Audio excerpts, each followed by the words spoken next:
तो मेरी special situation हमेशा राइट्स इश्यू रहेगा। राइट्स इश्यू एक ऐसी स्पेशल सिचुएशन है जहाँ पर हम लोगों को काफ़ी लार्ज अमाउंट ऑफ शेयर्स काफ़ी ज़्यादा हेवी डिस्काउंट के अंदर में मिल सकते हैं। और राइट्स इश्यू का राइट्स इश्यू किसी भी कंपनी के अंदर में राइट्स इश्यू होता है ना, तो मतलब वो कंपनी फंड रेज़िंग कर रही है। तो इधर एक फंडामेंटल कैरेक्टरिस्टिक भी ऐड हो जाता है कि कंपनी फंड रेज़िंग करेगी तो फंडामेंटल के अंदर में चेंज आएगा, उस पैसे से कंपनी और पैसा कमाएगी। अब मेरे को पता है कि कोई कंपनी एक और फैक्ट्री लगाने के लिए पैसा रेज़ कर रही है और वो मेरे को करंट मार्केट प्राइस से डिस्काउंट के अंदर में शेयर दे रहा है। और मेरे को ये बात भी पता है कि मार्केट के अंदर में बहुत सारे ऐसे लोग हैं जो सोए हुए हैं। अब वो लोग ये डिस्काउंट वाले शेयर्स के लिए अप्लाई तो करेंगे नहीं, तो वो शेयर्स भी मेरे को मिलेंगे। कितनी अच्छी बात है, कितना ज़्यादा प्रॉफिट है। तो राइट्स इश्यू के अंदर में कई बार हम लोग ये देखते हैं कि कंपनी के अंदर में हम लोगों को जो हमारी ओरिजिनल अलॉटमेंट जैसे मेरी 100 शेयर की थी, कभी-कभी हम लोगों को उसके 125 शेयर भी मिल जाते हैं, कभी हम लोगों को 150 शेयर भी मिल जाते हैं, कभी-कभी हम लोगों को 400 शेयर भी मिल जाते हैं। तो राइट्स इश्यू के अंदर में मैंने जो देखा है, कॉन्स्टेंटली काफ़ी ज़्यादा पैसा बना है। अभी अभी मैं आप सबको बताऊँगा अपना आप मेगासॉफ्ट लिमिटेड कर कर एक कंपनी है, उसके अंदर में 3-4 चीज़ें एक साथ हुई।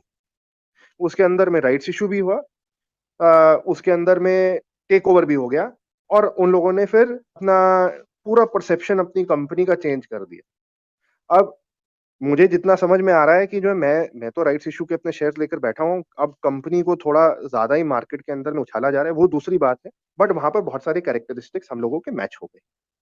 तो राइट्स इश्यू एक काफ़ी प्रॉफिटेबल स्पेशल सिचुएशन है, जिसके अंदर में आप कैलकुलेटेड तरीके से ट्रेड ले सकते हो। अब मेरे से हमेशा पूछा जाता था कि राइट्स इश्यू के अंदर में हम लोग कैसे चूज़ करते हैं कि कौन-सी राइट्स इश्यू के अंदर में इन्वेस्ट करना है, कौन-सी राइट्स इश्यू में इन्वेस्ट नहीं करना है। मैंने आज तक क्लियर आंसर दिया नहीं है इस बात का। इसका जवाब ये है कि कोई भी कंपनी जिसके अंदर में नंबर 1 अगर मैं ये देखता हूँ कि फिज़िकल शेयर्स पड़े हुए हैं। अगर अभी भी किसी लिस्टेड कंपनी के अंदर में फिज़िकल शेयर्स हैं, डीमैट आने के इतने टाइम बाद में भी, तो फिर हम लोग ये समझ सकते हैं कि वो फिज़िकल शेयर्स या तो गुम गए हैं, या तो किसी को याद नहीं कि उसके पास में थे, या तो उसके ओनर्स की डिमाइस हो चुकी है। तो उनके ऊपर में हम लोगों को कोई एक्टिविटी तो दिखी ही नहीं, तो मेरे को ये गारंटीड पता है ये लोग तो अप्लाई नहीं करने वाले राइट्स के लिए। फिर मैं ये देखूँगा कि कंपनी के अंदर में स्मॉल शेयर होल्डर ₹10,000 की होल्डिंग, ₹15,000 की होल्डिंग, ₹5,000 की होल्डिंग वाले स्मॉल शेयर होल्डर्स कितना परसेंट है और वॉल्यूम में कितने ज़्यादा हैं। अगर मेरे को कोई कंपनी दिखती है जिसके अंदर में मान लो कि शेयर होल्डर ही 900 हैं और उसमें से मेजॉरिटी जो है अपना छोटे शेयर होल्डर हैं, उधर भी हम लोगों को पैसे नहीं मिलेंगे क्योंकि प्रोबेबिलिटी कम हो गई ना कि उन 900 के में से कितने लोग लगाएँगे, नहीं लगाएँगे। या फिर मेरे एक कंपनी है जहाँ पर 98% शेयर होल्डर रिटेलर है और वहाँ पर 6000 7000 शेयर होल्डर हैं। तो यहाँ पर हम लोगों की प्रोबेबिलिटी बहुत ज़्यादा बढ़ जाती है कि उसके अंदर में से कहीं लोग होंगे जो नहीं लगाएँगे राइट्स इश्यू के अंदर में। तो हम लोगों ने अपना 3 चीज़ें देखनी है राइट्स इश्यू के दौरान। 4 चीज़ें देखनी है खैर, नहीं 3। कंपनी फंडामेंटली साउंड होनी चाहिए, ये नहीं कि मैं राइट्स इश्यू के शेयर खरीद लिए और कंपनी वेंट बेली अप, बैंकरप्ट हो गई। वो हम लोगों को करना नहीं है। कंपनी बहुत ज़्यादा फैंटास्टिक कंपनी है, उसके अंदर में हम लोगों को करना नहीं है। और एक कंपनी हम लोगों को कंपनी लेनी है जो बिल्कुल मीडियोकर है, बिल्कुल आम है, जो अनरिमार्केबल है, उसके बारे में कुछ स्पेशल बात नहीं है। ऐसी हम लोगों को कंपनी टारगेट करनी है राइट्स इश्यू के लिए। फिर हम लोगों को कैरेक्टरिस्टिक देखना है कि फिजिकल शेयर होल्डिंग कैसी है। फिजिकल शेयर होल्डिंग हम चाहते हैं हमेशा कि हाई हो। हाई फिजिकल शेयर होल्डिंग मतलब कि वो शेयर्स डेड हैं। Mind my language please. फिर हम लोग चाहते हैं कि नंबर ऑफ रिटेलर्स हाई हो और वो एक्चुअली रिटेलर हो। क्या है कि अगर मेरे पास में एक राइट की ही है, तो और वो राइट ही ₹50 की है, तो फिर मैं करूँगा यार कि जो है मैं इतनी मेहनत करूँ, कुछ मिलना-विलना है नहीं, छोड़ो, नहीं लगाते। ये सारे ना छोटे-छोटे ऐड अप हो जाते हैं और फिर वो हम जैसे प्रोफेशनल इन्वेस्टर्स के खाते के अंदर में सारे वो डिस्काउंट के शेयर आए। तो ये राइट्स इश्यू है जो मैंने आपको स्टार्ट टू एंड क्या कैरेक्टरिस्टिक देखने हैं, कौन सी राइट्स इश्यू में अप्लाई करना है, कौन सी राइट्स इश्यू में अप्लाई नहीं करना है। तुषार। एक minute Tushar brother, before that अभी किसी को हाँ जो हाँ हाँ गणेश प्लीज, सर की जो मैं बोल रहे हैं अपने न्यूज़लेटर। तुषार पहले क्वेश्चंस ले लेता हूँ तुषार, फिर तू कर ले। ठीक। यस सर ये क्वेश्चन। फिजिकल शेयर मैं कहाँ खाली से अनाउंस पता करना चलेगा? चाहता हूँ, जो न्यूज़लेटर की बात कर रहे हैं मैंने पिन कर दिया है, जो गणित सर जो न्यूज़लेटर की बात कर रहे हैं रेगुलेशन 30, तो किसी को अगर देखना है तो एक बार चेक कर सकते हैं। थैंक यू जय। ऊपर जय भाई ने अपना ब्रदर ने मेरा न्यूज़लेटर पिन कर दिया है, तो ये वही न्यूज़लेटर है जिसके बारे में अंजनी जी भी बात कर रहे थे। तो इसके ऊपर में जो दिन की जो हाई इम्पैक्ट अनाउंसमेंट्स होती हैं जिससे प्रॉफिट होने की चांस ज्यादा हाई रहती है, और जो टाइप की अनाउंसमेंट्स हम लोग पर्सनली देखते हैं उसको हम लोग मतलब 1300-1400 अनाउंसमेंट्स में से 30-40 अनाउंसमेंट दिन की हम लोग इसके थ्रू भेजते हैं। हाँ जी, क्वेश्चंस। गणेश सर, इसमें मेरा एक क्वेश्चन था थोड़ा सा, मैंने भी आपका न्यूज लेटर देखा था, तो सर इसमें आप सॉर्टिंग कैसे करते हैं? मतलब सर जैसे आपने बोला ना कि 40 आप मतलब चूज करते हैं कि मतलब ठीक है, मैं बताता हूँ। तुषार और मैं बेसिकली ये चीज बहुत सालों से कर रहे हैं। हमें पता है कि कौन सी अनाउंसमेंट में पैसा बनता है, कौन सी अनाउंसमेंट में पैसा नहीं बनता। तो हमने ना उसकी पूरी लिस्ट बना ली कि ये अनाउंसमेंट के अंदर में पैसे बन सकते हैं। फिर हम लोग क्या करते हैं कि हम लोग इसकी फिर सारी बीएससी अनाउंसमेंट की हम लोग सॉर्टिंग करते हैं, जिस जिस अनाउंसमेंट के अंदर में वो कैरेक्टरिस्टिक आ जाता है जिसके अंदर में हमें पता है कि यूजुअली ऑन एवरेज इसके अंदर में पैसा बन जाता है, तो उस तरीके से इसकी सॉर्टिंग रहती है सारी की सारी अनाउंसमेंट। मैं एक रिपोर्ट पढ़ रहा था उसमें से, तो उसमें ये चीज मतलब मुझे ये चीज और चाहिए सर उसमें कि आपका की पॉइंट्स क्या है, कि आपको क्यों लगता है कि इसमें पैसा बन सकता है, जो आप मतलब जो मेरा वो अंजनी जी ने भी करा था ना, वो हम लोग अगले साल से शुरू कर रहे हैं कि हम लोग काफी डिटेल्ड कमेंट्री भी देंगे कि ये रिपोर्ट है, इस रिपोर्ट के अंदर में ये अनाउंसमेंट स्पेशली अच्छी है, इसके बारे में हम लोग ये सोचते हैं। ओके सर, मतलब वही मुझे तो हम लोग अगले साल से हम लोग शुरू क्रिएटर है उसके मन में क्या है कि उसको मतलब क्रिएट क्यों किया है उसने? हाँ बस हाँ, चेतन, अभी इसके तक क्या एक्चुअली हमारे न्यूज़लेटर के ना मल्टीपल यूजेस हैं।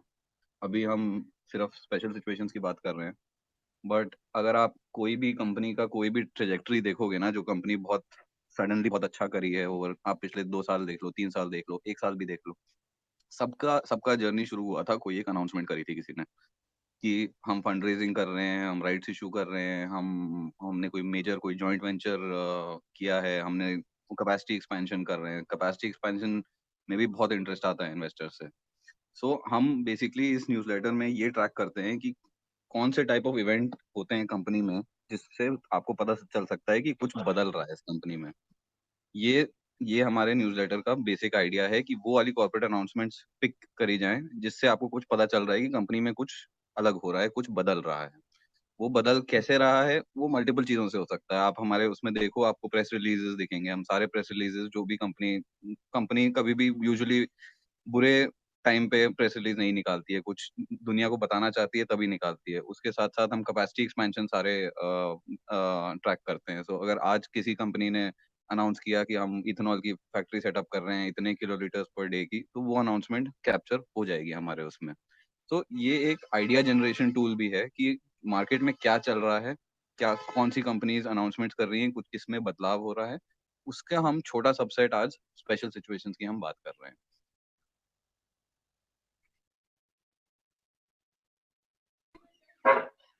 तो बेसिकली क्या है कि आ, आ, जो तुषार और मैं जो करते हैं वो इवेंट बेस्ड इन्वेस्टिंग है। ये एक हेज फंड स्ट्रेटेजी है जो फॉरेन के अंदर में काफी ज्यादा पॉपुलर है। Special situations event based investing का एक सब सेक्शन। तो हमारा जो बेसिकली हमारा न्यूज़लेटर और तुषार और मैं जो करते हैं वो इवेंट बेस्ड है, और वो हर टाइप के इवेंट को कवर करती है। सिर्फ 3-4 स्पेशल सिचुएशंस जिसके बारे में हम लोग बात करते रहते हैं, सिर्फ वो नहीं। हाँ जी, अपना राइट्स इश्यू के ऊपर मैं क्वेश्चंस ले रहा था, तो आई थिंक शिव आपका क्वेश्चन था। जी सर जी। ये फिजिकल शेयर्स कहाँ से पता करते हैं? फिजिकल शेयर्स अंजनी जी एनुअल रिपोर्ट में लिखा होता है। एनुअल रिपोर्ट में उनको मैंडेटरी डिस्क्लोज करना होता है कि कितने शेयर डीमटेरियलाइज हुए हैं, कितने शेयर डीमटेरियलाइज होने अभी बाकी हैं, आप एनुअल रिपोर्ट खोलकर डीमटीरियलाइजेशन कंट्रोल F कर सर्च कर लेना, कहीं ना कहीं एक आपको उसके अंदर दिख जाएगा। ये शेयर होल्डिंग डिस्ट्रीब्यूशन के बिल्कुल ऊपर या नीचे वाला पैराग्राफ होता है हमेशा। एनुअल रिपोर्ट में वैसे धन्यवाद। एक और बड़ी इंपॉर्टेंट चीज होती है राइट्स इश्यूज के लिए, जो अभी गणेश जी ने बोला था ना कि एक चलिए फिजिकल शेयर्स तो चलिए एक पॉइंट है, उस बहुत ज्यादा भी फोकस नहीं करना चाहिए। एक और चीज जो हम देखते हैं बहुत इंपॉर्टेंट है कि कितने रिटेल शेयर होल्डर्स इसको होल्ड कर रहे हैं, बिकॉज रिटेलर ही वो लोग होते हैं जो जिनके पास ईमेल आती है कि आप राइट्स इशू में पार्टिसिपेट करिए। आधे से ज्यादा लोग तो कभी देखते भी नहीं है कि क्या हो रहा है।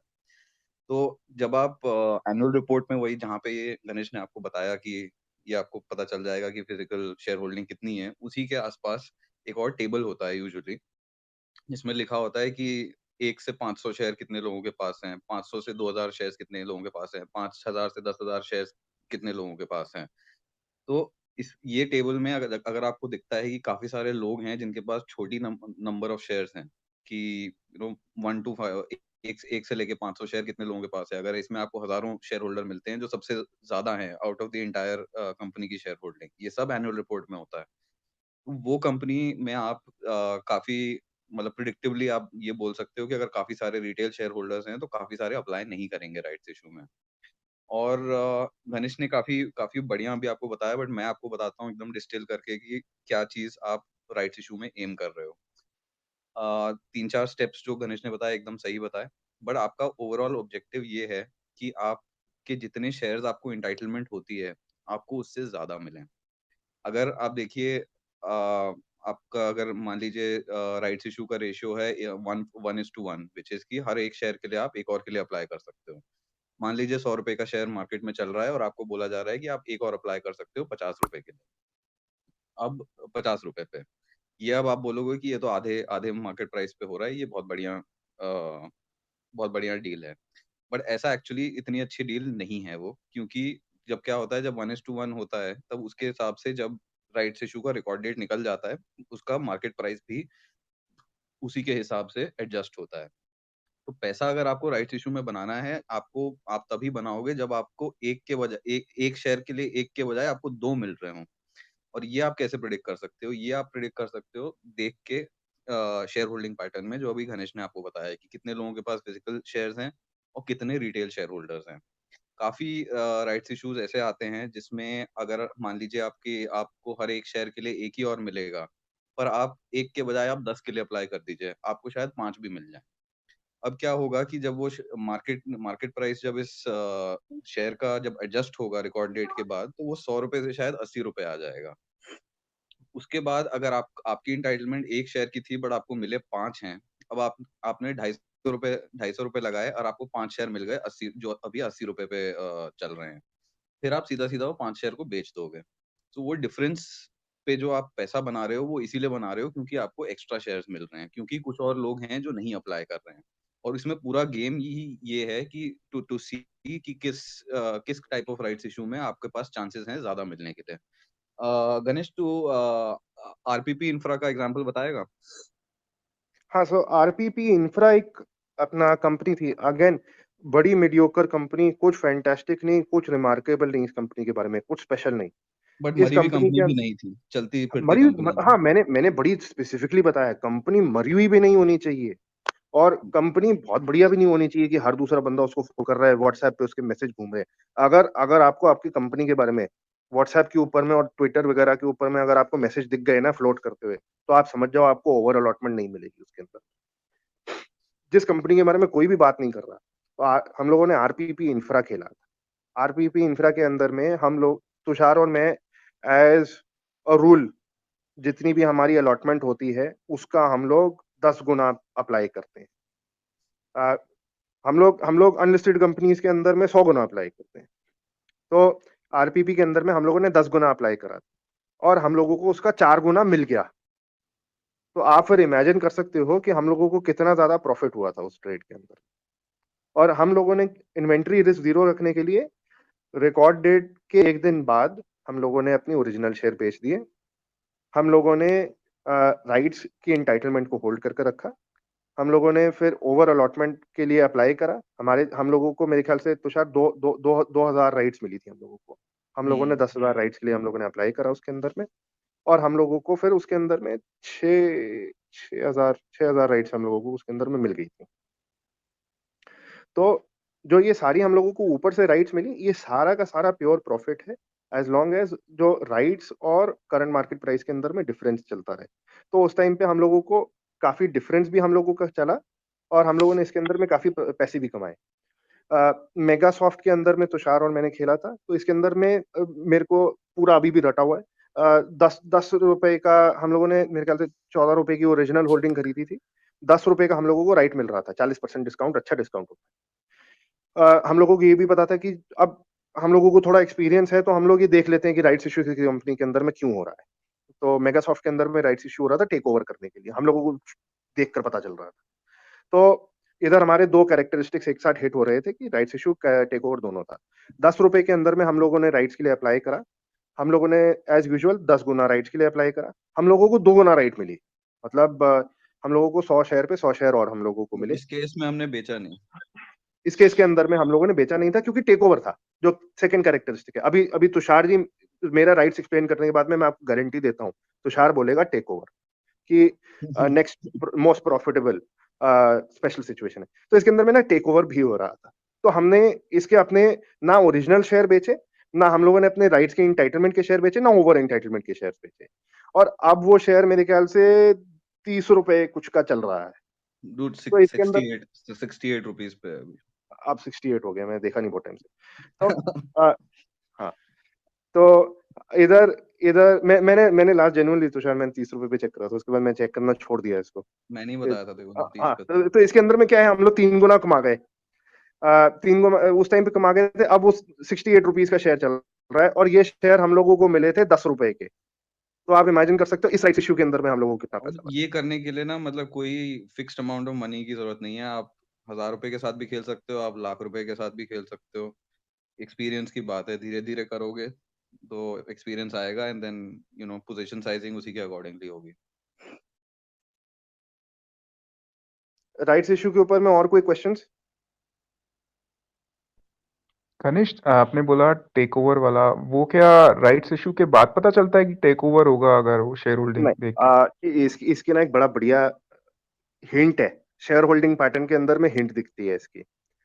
किसी भी कंपनी जिसके अंदर में प्रोमोटर होल्डिंग बहुत ज्यादा कम है, बहुत कम है, तो मतलब उसके अंदर में प्रोमोटर ने अपने अकाउंट के अंदर में शेयर नहीं खरीद रखे हैं, या फिर डिफैक्टो प्रोमोटर कोई और है।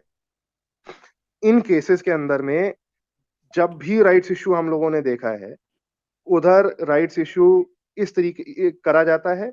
और राइट्स इश्यू करने का ना एक और वो है, राइट्स इश्यू के अंदर में हम लोगों को शेयर होल्डर अप्रूवल नहीं चाहिए होता, बड़ी एक्सपीडियसली काम होता है। राइट्स इश्यू में बोर्ड मीटिंग से काम चलता है। राइट्स इश्यू के अंदर में वैल्यूएशन रिपोर्ट नहीं चाहिए होती है। प्रेफरेंशियल के अंदर में सेबी का फॉर्मूला लगता है, उसके अंदर में हम लोगों को शेयर होल्डर रेजोल्यूशन पास करानी पड़ती है। राइट्स इश्यू के अंदर में कोई भी प्रॉब्लम नहीं है।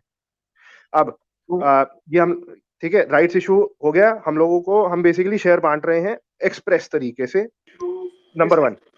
नंबर 2, जहां पर हम लोग फिर देखते हैं कि प्रमोटर होल्डिंग कम है, मतलब राइट्स इशू के शेयर्स रेनाउंस करे जाएंगे। और इन शेयर्स के अंदर में स्पेसिफिकली आप देखोगे कि पोस्ट ऑफर एडवर्टाइजमेंट निकलती है, उधर number of announces will be very high. तो फिर नेक्स्ट स्टेप क्या आता है कि शेयर रेनाउंस कर नया मालिक वो शेयर जो है अपना राइट्स एंटाइटलमेंट बाजार के अंदर में ओरिजिनल डी फैक्टो प्रमोटरों से खरीद लेगा, जो हमारे सामने नहीं थे, और फिर उधर से टेक ओवर हो जाएगा। ठीक है जी, तो ये बढ़िया स्पेसिफिक कैरेक्टरिस्टिक है, ये विद एक्सपीरियंस आएगा। शेयर होल्डिंग पैटर्न देखने से तुषार और मैं ये देख सकते हैं कि इस कंपनी के अंदर में राइट्स इशू हो रहा है तो टेक ओवर की वजह से ही हो रहा है, और ये बिल्कुल करेक्ट था। मेगा सॉफ्ट की जिस दिन अलॉटमेंट आई, अलॉटमेंट के दिन अपना ये ओपन ऑफर की डिटेल पब्लिक स्टेटमेंट आ गई कि जी हमारे पास में इतने शेयर आ गए हैं, हम लोगों को अब टेक ओवर की ओपन ऑफर डाल रहे हैं हम, and the rest is history. तो घनिष्ठ, एक एग्जांपल आज आया है विसागर पॉलिटेक्स करके, बट ये करंट प्राइस से ज्यादा पे राइट्स निकाल रहा है, बहुत ही पेनी स्टॉक है।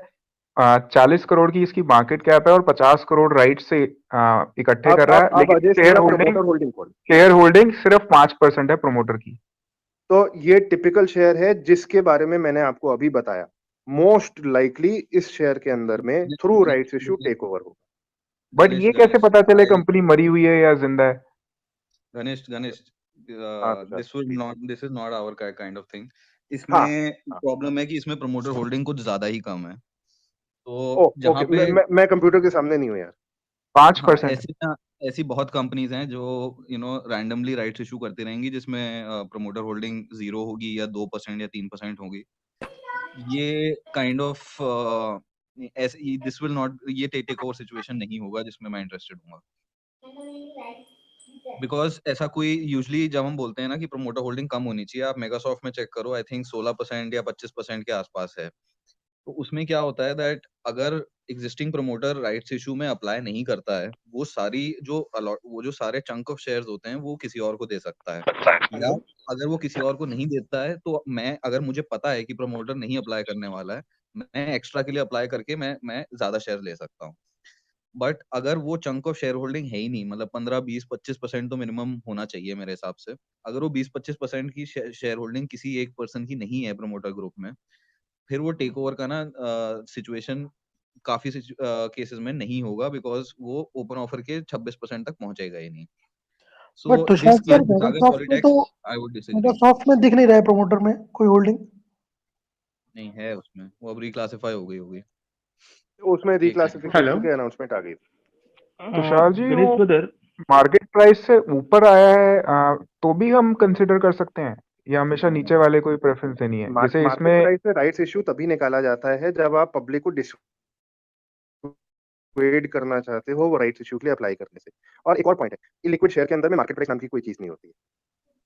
जिस भाव के राइट, ऊपर में आपको वॉल्यूम ऑफ शेयर मिलता है वो एक्चुअल भाव है अपना कंपनी का। मार्केट के अंदर में कुछ भी प्राइस उसका चल रहा है। अगर मैं कल को एक कंपनी ऑपरेट करना शुरू हो जाऊं और एक ट्रेड मारना शुरू हो जाऊं, तो यार वो उसका करंट मार्केट प्राइस थोड़ी है लोअर सर्किट के ऊपर। मेरे को as an investor healthy quantity किस प्राइस के ऊपर में मिलती है वो कंपनी की वैल्यू है, जहां तक इलिक्विड शेयर्स जाते हैं। गणेश ब्रदर हेलो एक तुषार जी। कंपनी हाँ इसमें, हाउ बताइए। अबाउट यू सी जेएमआर का जो है भी एयरपोर्ट वाला बिजनेस वो डीमेजर तो जो हो रहा है। डीमर्जर प्ले है ना सर। हाँ, तो वो डीमेजर हाँ में तो इनका प्लेजिंग दिखा रहा है 60% से ऊपर। How you see this situation?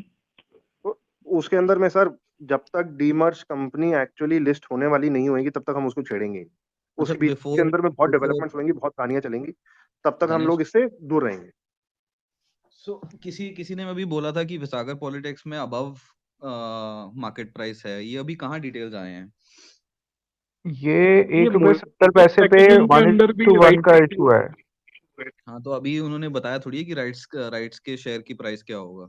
अभी तो उन्होंने बस बोला है कि 24 को, या बताया उन्होंने किस प्राइस पे होगा अभी। I can read it for you real quick. The directors have unanimously consented for raising funds, blah blah blah. Ratio 1:1. One equity share held by shareholders at an issue price of rupees 1.70, which is face value plus 0.7 per equity share premium. तो यही है या फिर something else? ये आज आया है?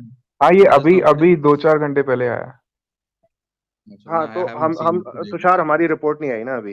तुषार जो जो रेगुलेशन 30 जो हमारा न्यूज़लेटर है वो 11 बजे जनरेट होकर हमारे इनबॉक्स के अंदर में आता है। तो 11 बजे के बाद में हम लोगों को सब कुछ पता है मार्केट के अंदर में क्या चल रहा है। खैर इसके अंदर में ना अजय एक और बात है, राइट्स इशू के अंदर में एक एस्पेक्ट होता है थ्योरेटिकल एक्स राइट्स प्राइस, वो भी हम लोगों को कैलकुलेट करना होता है। अगर if you take theoretical ex price rights price into consideration, ये कंपनी और भी ज्यादा ऊंचे भाव के ऊपर में अपने राइट्स को इश्यू कर रही है।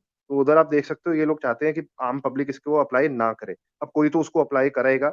अब वो एक गेम है कि उसको कौन अप्लाई करेगा और कौन एंट्री मारेगा। अच्छा गणेश सर, तुषार सर, आप दोनों से रिक्वेस्ट थी कि मेगासॉफ्ट में आपने किस तरह से क्या क्या चीजें देखी थी और फिर आपने उसको प्ले किया था, थोड़ा सा एक्सप्लेन करेंगे? उसके Yes, so हम लोग Megasoft, बेसिकली ये चाहते हैं uh, रिपीटेबल कैरेक्टरिस्टिक्स में, ताकि ज्यादा दिमाग ना लगाना पड़े, क्योंकि एक दिन के अंदर में बहुत सारी अनाउंसमेंट आती है ना। मेगासॉफ्ट के अंदर में भी हम लोगों को जो टिपिकल कैरेक्टरिस्टिक देखने होते हैं वो सारे उस कंपनी के अंदर में थे कि हाई रिटेल शेयर होल्डिंग थी उस कंपनी के अंदर में। और हम लोग ये भी देख रहे थे कि प्रमोटर होल्डिंग थोड़ी कम है, तो हो सकता है कि जो इसके अंदर में टेक ओवर की बिड भी आ सकती है। टेक तो ओवर हमें उस ना बाद में हाँ निकला जिस था, दिन वो बेसिस हमारे ऑफ पास कोई अलॉटमेंट थी सर्टेनिटी उस नहीं दिन थी हमारा उसकी। टेक ओवर का पता चल गया था हम लोगों को। इंडिकेशन हम लोगों को शेयर होल्डिंग पैटर्न देखकर पहले से ही थी कि इसके अंदर में ऐसी कोई गेम हो सकती है। तो चेतन, कैरेक्टरिस्टिक्स जो मैंने आपको बताए वही रिपीटेबल कैरेक्टरिस्टिक्स हैं हम लोगों को रिंस एंड रिपीट करना है, उससे ज्यादा डिविएट करे बिना। अगर कोई चीज हम लोगों को समझ में आती नहीं है, छोटी सी भी, हम उसको छोड़ देते हैं। ओके सर, तो फिर टेक ओवर न्यूज आई तो सर फिर और लकी हो गया आपके लिए वो, है ना? हाँ हाँ, इसमें आई वुड मैं कहूंगा कि दोनों दो दो तीन तीन चीजें एक बारी में हो, ये काफी रेयर होता है। तो उसको मतलब एज अ कॉमन एग्जांपल ना ही समझें तो बेहतर है। ये buy right buy right. Chance इसमें हो गया ऐसा। मुझे एक क्वेश्चन था, राइट इशू जो था रहता है ना, तो वो अप्लाई कैसे करते हैं? पहले से हाँ। शेयर होने जरूरी होते हैं क्या उसके लिए? रिकॉर्ड डेट पे होने चाहिए आपके पास। अच्छा, डीमैट मतलब के अगर अंदर। अगर सपोज आज अगर 24th है और 5 जनवरी को अगर रिकॉर्ड डेट है, तो उसके पहले मेरे पास में अगर शेयर होंगे तो ही मैं अप्लाई कर सकूंगा। जी। Correct. Okay okay, thank you sir. तो अगर हम जब एक बार डिसाइड कर लेते हैं कि हमें करना है राइट्स इशू प्ले, तो हम बेसिकली ऐसे टाइम पे खरीदते हैं कि हम हमारे पास ज्यादा टाइम के लिए शेयर रहे ना। सो मान लीजिए जैसे 22 तारीख 22 दिसंबर रिकॉर्ड डेट है, और मान लीजिए T+2 ही चलता है अभी आजकल। जीरोधा एक दिन में भी डाल देता है वैसे शेयर, बट T+2 लेके आप चलें तो हम 20 को खरीदते हैं और 21 को या 22 को, जो एग्जैक्ट रिकॉर्ड डेट है, उस पे हम बेच देते हैं उसको। इसी के बीच में आपका जो अभी घनिष्ठ बोल रहा था, थियोरेटिकल एक्स राइट्स प्राइस जो होता है, वो एडजस्टमेंट भी हो जाता है। मैं आपको बहुत ही सिंपल गणित से मैं आपको एक्सप्लेन करता हूँ कि ये थियोरेटिकल एक्स राइट्स प्राइस होता क्या है। मान लीजिए कंपनी का एक ही शेयर है, ठीक है, बहुत ही सिंपल एग्जांपल दे रहा हूँ। कंपनी का एक ही शेयर है जो मेरे पास है और 100 रुपए का शेयर है। मैं आज राइट्स इशू होल्ड करता हूँ और मैं घनिष्ठ को बोलता हूँ कि यार मैं तेरे को 50 रुपए का शेयर दूंगा, एक और शेयर मैं इशू कर रहा हूँ, तू आ जा। मैंने वो इशू किया। अब क्या होगा, अब दो शेयर है, 100 रुपए का शेयर था और एक 50 का मैंने उसको इशू किया है, वो एवरेज होके 75 रुपए हो जाएगा। तो मेरा जो मार्केट प्राइस होगा वो 75 लिया जाएगा। ये same calculation her rights issue के लिए करनी जरूरी है, ये जानने के लिए कि रिकॉर्ड डेट पे जब वो एडजस्टमेंट आएगी। बिकॉज आप ये समझिए, राइट्स इशू में हमेशा डाइल्यूशन होता है, नंबर ऑफ शेयर्स जो होते हैं कंपनी के वो बढ़ जाते हैं। तो अगर आप मान लीजिए 50 करोड़ प्रॉफिट बना रहे थे 1 करोड़ शेयर्स पे, तो आपका अर्निंग पर शेयर 50 रुपए था। बट अगर आपके 1 करोड़ शेयर्स के बजाय 1.5 करोड़ शेयर्स हो जाते हैं, तो आपका अर्निंग पर शेयर 50 रुपए नहीं रहता है, आपका 37.5 हो जाता है। तो इसी के हिसाब से मार्केट में भी एक एडजस्टमेंट होता है और वो कैलकुलेशन हर राइट्स इशू में करना जरूरी है। तुषार, आप शेयर कब बेचते हैं आपने बताया? रिकॉर्ड डेट के दिन या फिर रिकॉर्ड डेट के एक दिन बाद। ओके। बिकॉज आप समझिए, जैसे मैंने पहले बोला था कि आपका इसमें पूरा प्ले ही ये होता है कि आपको एक्स्ट्रा शेयर मिलेंगे। एक बार रिकॉर्ड डेट पे आपका नाम आ गया है रजिस्टर ऑफ मेंबर्स पे, उसके बाद आपके अकाउंट में बेसिकली राइट्स एंटाइटलमेंट करके एक चीज क्रेडिट होती है। अगर आप बीएसई पे भी जाके देखो, अभी शायद आपको अभी कौन सा करंट चल रहा है, वो आप पब्लिक इश्यूज में जाके बीएसई के पेज पे देख सकते हो। तो राइट्स के जो एंटाइटलमेंट होते हैं वो भी मार्केट में ट्रेड करते हैं। वो आपको तभी मिलते हैं अगर रिकॉर्ड डेट पे आपके पास शेयर्स हों। तो हमारा इन्वेंट्री रिड्यूस करने के लिए हमारा ये स्ट्रैटेजी है कि हम एक दिन या 2 दिन पहले खरीदते हैं रिकॉर्ड डेट के, और रिकॉर्ड डेट पे या रिकॉर्ड डेट के एक दिन बाद हम उसको डिस्पोज ऑफ कर देते हैं। हमारा जो उस पे लॉस होता है वो हमेशा लॉस होगा, मोस्टली कभी भी प्रॉफिट नहीं होगा इस स्टेज पे। इधर आपका कुछ माइनर 5, 10, 20% का लॉस दिखाया जाएगा आपके इनिशियल पोजीशन पे, क्योंकि वो थ्योरेटिकल एक्स राइट्स प्राइस का एडजस्टमेंट होता है। सेम वे जैसे आप बोनस, आप कोई शेयर होल्ड करते हैं, आपके पास बोनस शेयर अगर आता है 1:1, तो प्राइस आधा हो जाता है। सिमिलरली राइट्स इशू में जितने एक्स्ट्रा शेयर्स इशू होते हैं उसके लिए भी प्राइस एडजस्टमेंट होता है। तो ये जो एडजस्टमेंट है, ये आप इसका लॉस तो आपको खाना ही पड़ेगा। ये बहुत कम होता है, 10, 15, 20% एट मैक्स, बट ये आपको खाना पड़ेगा। उसके बाद आप जो पैसा बनाओगे वो उस बेसिस पे होगा कि जितने शेयर्स आपको मिलने चाहिए, आपको उससे ज्यादा मिल रहे हैं। अगर आपको ज्यादा नहीं मिल रहे हैं, आपको एग्जैक्टली उतने ही मिल रहे हैं, तो आप थियोरेटिकली आप या तो माइनर लॉस पे, माइनर प्रॉफिट पे, या ब्रेक इवन पे आपका पूरा पोजीशन खत्म हो सकता है। इसीलिए तो पूरी गेम यही है जी, कि आपको एक्स्ट्रा शेयर्स मिलने चाहिए। तो वो कभी एक्स्ट्रा कभार शेयर्स कुछ शेयर के मतलब अंदर में भी अजय होता है कि अपना अभी अभी जो करंट ओपन ट्रेड है अपना तुषार और मेरा, वो है नेचुरल कैप्सूल्स के अंदर में। तो इसके अंदर में क्या था कि हम लोगों ने 169 के अंदर में एंट्री ली थी, और फिर हम लोगों ने राइट्स एंटाइटलमेंट थोड़ी ट्रेडिंग कर हम लोगों ने इसको 152 की होल्डिंग का कॉस्ट बना दिया। राइट्स एंटाइटलमेंट की ट्रेडिंग में मत जाना, लोग कंफ्यूज हाँ हो ठीक जाएंगे। है, वेरी वेरी कॉम्प्लिकेटेड। अब क्या हुआ, इसके अंदर में हम लोगों ने अपनी ओरिजिनल होल्डिंग नहीं बेची है, और वो अब शेयर जो है अपना हर हर 1-2 दिन बाद 300 रुपए हिट कर रहा है। तो ऐसा भी होता है कि हम लोग राइट्स के लिए अब नेचुरल कैप्सूल के अंदर में हम लोग, राइट्स हमारा प्राइमरी मोटिव नहीं था। इधर एक और चीज है, इवेंट है जो स्पेशल सिचुएशन नहीं है, तो मैं इस पे ज्यादा टच ऑन नहीं करूंगा। एक्सपेंशन, तो इसके अंदर में एक्सपेंशन हो रहा था। हम लोगों ने एक्सपेंशन के लिए हम लोग इसके अंदर में बहुत टाइम से घुसना चाह रहे थे, हमारा बहुत टाइम से मन कर रहा था। राइट्स इश्यू की खबर आते ही हम लोगों को ये डिस्काउंट वाले शेयर का जिस सेकंड ऑफर दिखा, हम लोगों ने नेचुरल कैप्सूल के अंदर में अपनी होल्डिंग बना ली। तो नेचुरल कैप्सूल के अंदर में थ्योरेटिकल एक्स राइट प्राइस भी एडजस्ट नहीं हुआ, ये शेयर उसके बाद से ऊपर ही रहा है। तो ऐसी भी आपको अपॉर्चुनिटीज अपना ट्रेडिंग, आपके इन्वेस्टिंग वो करियर के तभी अंदर में होता है आपको जब दिखेंगी। वो तभी होता है जब मार्केट की फैंसी पकड़ लेता है शेयर सडनली, और वो बाय चांस नेचुरल कैप्सूल्स में ऐसे टाइम पे ही आया जब वो राइट्स इशू कर रहे थे, बिकॉज उन्होंने अपनी पहली इन्वेस्टर प्रेजेंटेशन भी कुछ राइट्स इशू अनाउंस करने के 1-2 हफ्ते बाद ही निकाली थी, तो काफी मार्केट में इंटरेस्ट सडनली जनरेट हो गया कंपनी में। मेरी तरफ से एक लास्ट क्वेश्चन, जो एंटाइटलमेंट होता है, वो जो हम्म, छोटा फ्रैक्शन शेयर इशू होता है उसको बोलते हैं एंटाइटलमेंट, जो ट्रेड भी हो रहा होता है। यस। हाँ तो उसको अपने शेयर तक पहुंचाने में क्या प्रोसेस होता है? मतलब हमें आप प्रॉफिट बाजार कैसे में हुआ था जाकर अगर हम एंटाइटलमेंट के एक्चुअली शेयर मिलते कैसे हैं? राइट एंटाइटलमेंट का सिस्टम बहुत बढ़िया है। आप राइट एंटाइटलमेंट खुले बाजार के अंदर में भी आकर आप खरीदते हो ना, उसके लिए आप बाद में एसबा के अंदर में जाकर सेम राइट एंटाइटलमेंट के लिए बिड लगाओगे, तो वो आपकी मैच कर कर अब वो आपको राइट्स इश्यू वाले फुल्ली पेड अप शेयर्स आपको मिल जाएंगे। ठीक है अजय? ओके ओके मतलब ये बड़ा बड़ा सिंपल राइट्स प्रोसीजर है। एंटाइटलमेंट इज बेसिकली यार आपको एक पेपर के पेपर के पर्चे की तरह समझो कि you have a right to apply for the shares. तो लोगों को इसमें भी इंटरेस्ट होता है काफी। इनफैक्ट अगर देखा जाए तो अभी रिसेंट एग्जांपल एक स्विस मिलिट्री का है। तो स्विस मिलिट्री कंज्यूमर गुड्स करके एक कंपनी है, टेक ओवर का एग्जांपल है। इसमें ये कम्प्लीटली कम्प्लीटली इलिक्विड शेयर है। इसमें आपको सालों के लिए कोई एक शेयर भी ट्रेड नहीं हुआ था, और जब ट्रेड होना शुरू भी हुआ टेक ओवर के बाद, तो दिन का 5, 7, 10, 15 शेयर ट्रेड हो रहे थे 2-2 हफ्ते के गैप के साथ ₹5 पे। तो इस कंपनी ने बेसिकली राइट्स इशू एक अनाउंस किया एक्सपेंशन के लिए। नाउ स्विस मिलिट्री तो काफी लोगों ने देखा होगा, वो लगेज एंड स्टोरेज बैग्स और वो सब या ये लोग बेचते हैं। तो दे आर दे ये इनके पास एक्सक्लूसिव लाइसेंस है फ्रॉम स्विस कंपनी से, ये इंडिया में ये सब मैन्युफैक्चर और मार्केट करने के लिए। तो ये हम जब से ये टेक ओवर हुआ था, ये मैं और गणेश इसको बहुत क्लोजली देख रहे थे, क्योंकि हमें इसके शेयर्स मिल नहीं रहे थे, क्योंकि मार्केट में कुछ था ही नहीं। फिर इन्होंने जब राइट्स इशू अनाउंस किया, तो फिर क्या होता है, राइट्स इशू में मान लीजिए अभी 5 करोड़ टोटल टोटल शेयर्स हैं मार्केट में, जिसमें 75% प्रमोटर्स के पास है, 1-1.5 करोड़ के और कोई शेयर होल्डर्स हैं जो बेचने में इंटरेस्टेड नहीं है। पर क्या होता है, जब राइट्स इशू आता है ना, तो बहुत सारे एक्सिस्टिंग जो शेयर होल्डर्स होते हैं वो ये बोलते हैं कि भाई जो हमारे पास है हम खुश हैं, हम बड़ा और पैसा नहीं लगाना चाहते। तो जिन तो ये एक स्ट्रैटेजी है टू गेट इनटू शेयर्स जो जो काफी इलिक्विड होते हैं, जिसमें शेयर्स नहीं मिलते हैं। अगर उसमें राइट्स इशू आता है, तो आप 100% ये गारंटी करके मैं आपको बता सकता हूँ कि उसके जो राइट्स एंटाइटलमेंट है वो उसको खरीद के ही एक एंट्री आपको मिल सकती है उस स्टॉक में, और वरना कोई तरीका है ही नहीं। तो स्विस मिलिट्री में हमने एग्जैक्टली यही करा।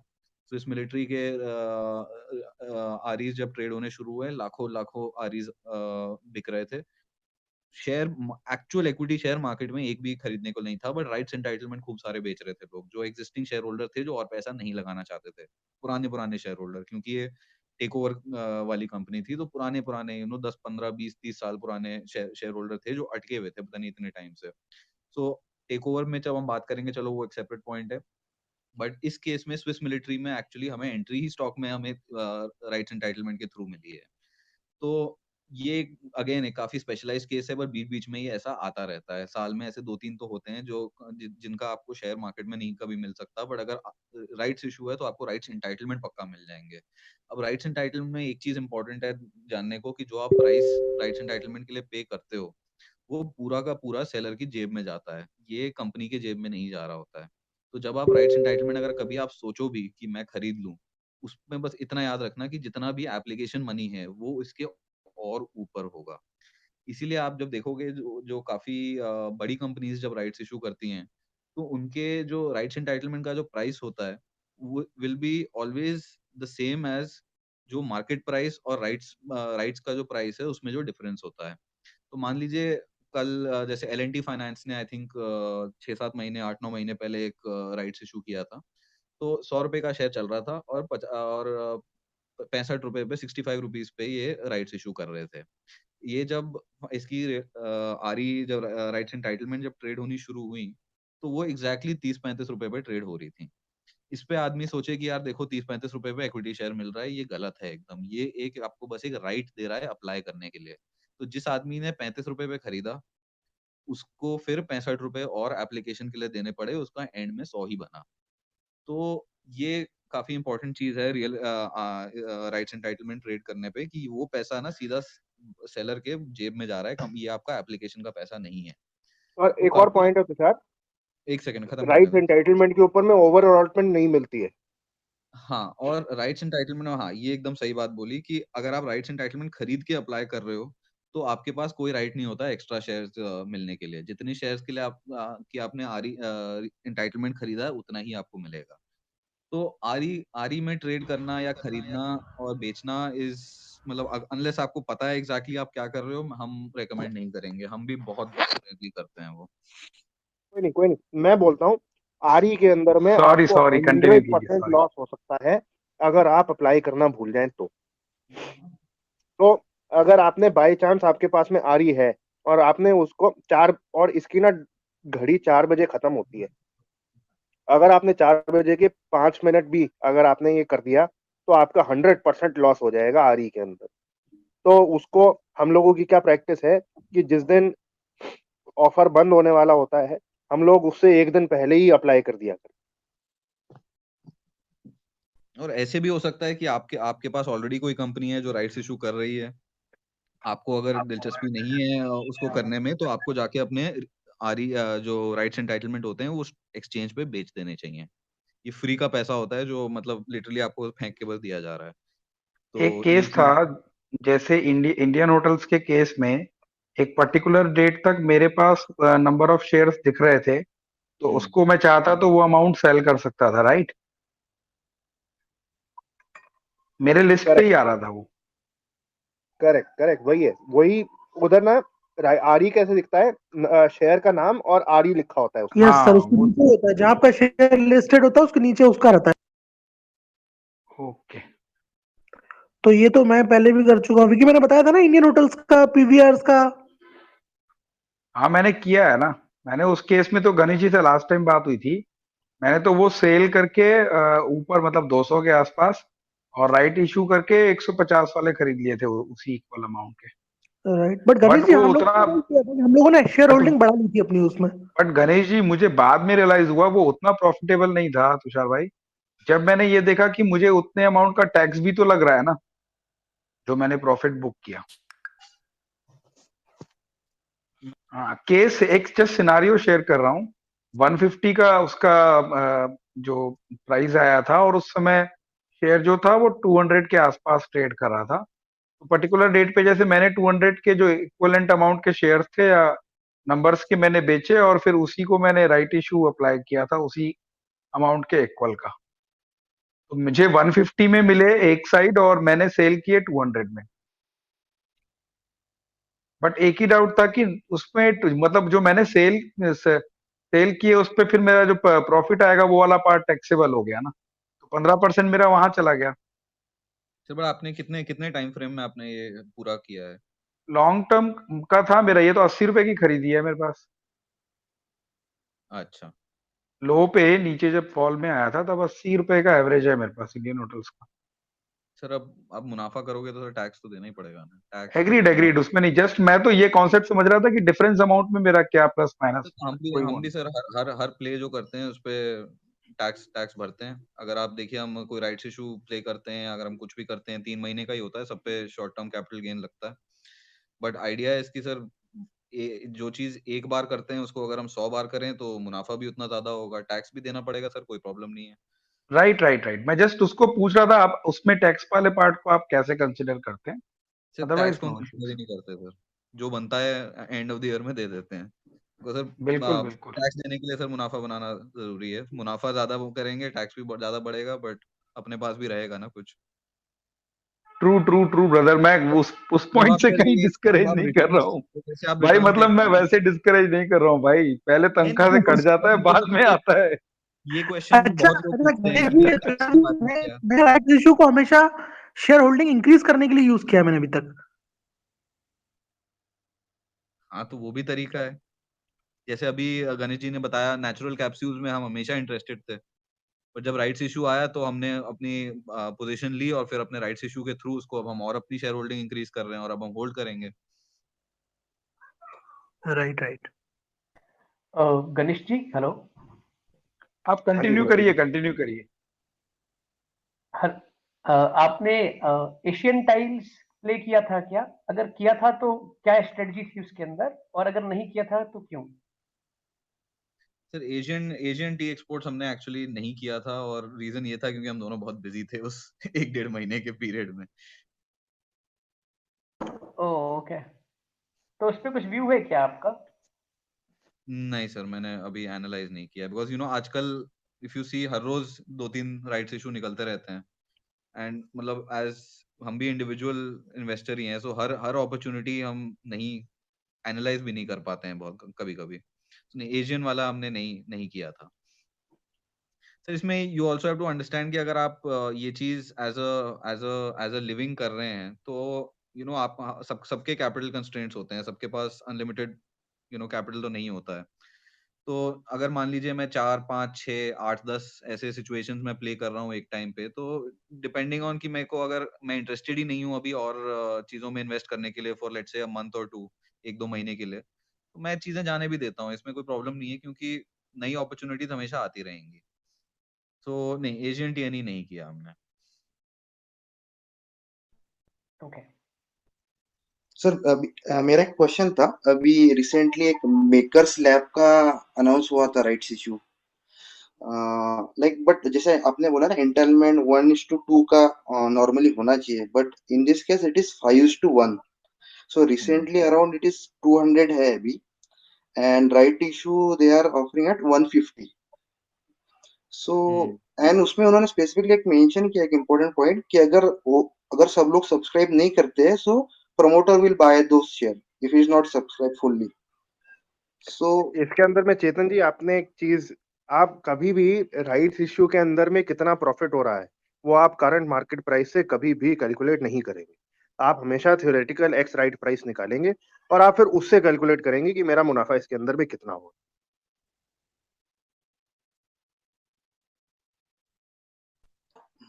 ओके। मेकर्स सो लैब ये इप्का इप्का लेबोरेटरीज का की करेक्ट कंपनी है। करेक्ट, ये इपका इसमें का ही है। ये इप्का की हम कितनी कितनी शेयर होल्डिंग है इसमें? इसमें 58% है अराउंड अभी प्रमोटर होल्डिंग, एंड इसका मार्केट कैप अराउंड 100 करोड़ से है, 100 करोड़ से नीचे ही है अभी, 58%। And share holders around 4K है, 4000। अभी इसमें वो रिकॉर्ड देखा डेट आपने? डिक्लेयर नहीं हुई है तुषार। अच्छा, हाँ, अभी रिकॉर्ड रिकॉर्डेड। डेट नहीं हुई, सिर्फ अनाउंसमेंट आया था अभी रिसेंटली। हाँ, तो चेतन जी क्या है कि हम लोग तब तक किसी चीज के अंदर में दिमाग नहीं लगाते जब तक रिकॉर्ड डेट अनाउंस ना हो, क्योंकि मेरे को पता ही नहीं मैं उस शेयर को खरीदना कब है। तो मैं रिकॉर्ड डेट से थोड़े टाइम पहले ही खरीदने की कोशिश करता हूँ, इन्वेंट्री रिस्क कम करने के लिए। एंड इसका एक तो एग्जांपल मैं आपको देता हूँ गणेश। सो इसमें ना मेन चीज ये है कि रिकॉर्ड डेट जब आती है ना, उसके बाद कि आप कितने टाइम के लिए इसको होल्ड करने वाले हो। कुछ ऐसे राइट्स इशू होते हैं जिसमें पहले इनिशियली अनाउंस हो जाता है कि हाँ भाई राइट्स इशू करेंगे, और फिर 6 महीने के लिए कुछ होता ही नहीं है। आरपीपी जिसमें हमने काफी काफी बढ़िया हमने गेन किया, उसमें भी ऐसे ही था। फरवरी में उन्होंने राइट्स इशू अनाउंस किया था, record date finally I think अगस्त या सितंबर में जाके आई थी। तो रिकॉर्ड डेट से पहले देखना कोई पॉइंट नहीं है, क्योंकि आपको थोड़ा सा मार्केट सेंटिमेंट भी देखना पड़ता है कि उस समय क्या चल रहा है। बिकॉज अगर आप राइट्स में आपको बहुत सारे शेयर मिल जाते हैं और मार्केट कम्प्लीटली टैंक कर जाती है उसके बाद, तो देखिए जब मार्केट नीचे जाती है सब कुछ नीचे जाता है। तो हम एक राइट्स इशू देख रहे थे, राइट्स इशू नहीं, इनफैक्ट हम एक बायबैक देख रहे थे जिसमें काफी प्रॉमिसिंग लग रहा था हमें। ये न्यूक्लियस सॉफ्टवेयर एक्सपोर्ट्स करके कंपनी है, जहाँ पे हाई प्रमोटर शेयर होल्डिंग है, बायबैक कर रहे हैं काफी बड़ा, और प्रमोटर्स ने बोला है कि वो खुद एक भी शेयर टेंडर नहीं करेंगे। इसका मतलब है कि सारा का सारा पैसा जो थर्ड पार्टी शेयर मतलब नॉन प्रमोटर शेयर होल्डर्स हैं उन्हीं का बायबैक होने वाला है। ये हमें काफी इंटरेस्टिंग लगा था। इसमें अब देखा जाएगा क्या एक्सेप्टेंस रेशियो निकलती है एंड में। बट अल्टीमेटली जब रिकॉर्ड डेट इसकी अनाउंस हुई उस समय मार्केट काफी डगमगा रही थी और जब रिकॉर्ड डेट निकलने भी वाली थी हमने ये डिसाइड किया कि जब तक ये बायबैक खत्म होगा तब तक शायद ये इस प्राइस पे ना मिले क्योंकि market small caps mid caps कोई भी एकदम सेंटिमेंट बदल गया था। ये अभी कुछ कुछ हफ्तों पुरानी बात है।